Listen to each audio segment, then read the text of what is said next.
Good morning, Mr. Speaker. Morning.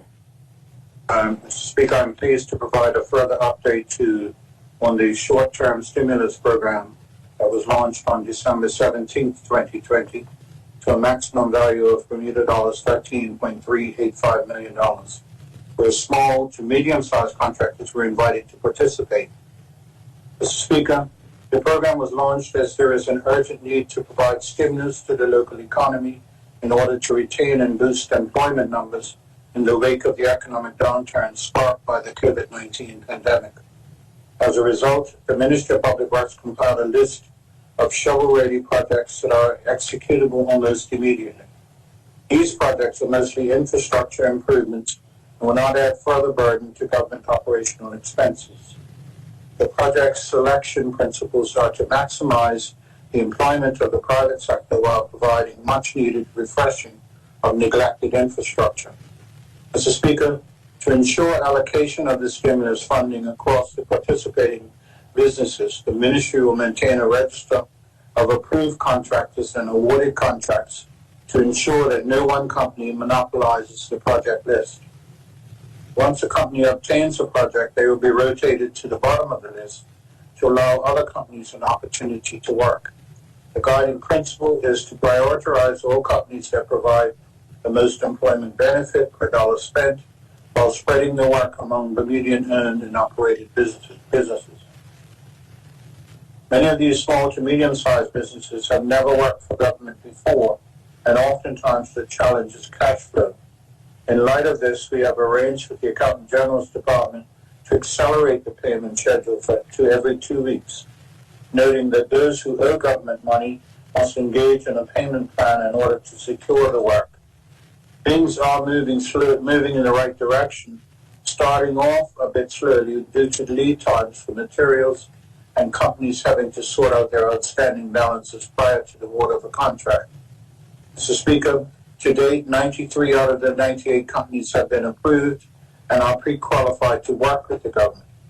All 98 have been evaluated. The 5 companies who did meet the criteria have not responded to requests to submit missing mandatory documents, and that option has now ended.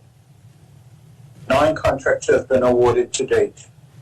The MDL renovation project has been awarded to Gray Main Contracting Limited. The Flaxbridge Handrail project has been awarded to Strikeforce General Trucking, Excavating and Maintenance Limited. Site visit conducted this week, awaiting lumber order which is delayed due to COVID, aiming to a start date of May 24th. Artemis Building B interior work. Project has been awarded to Integro Interiors Limited. Long lead time for some materials, but beginning to mobilize on the site. Darrell's Wharf still awaiting planning permissions.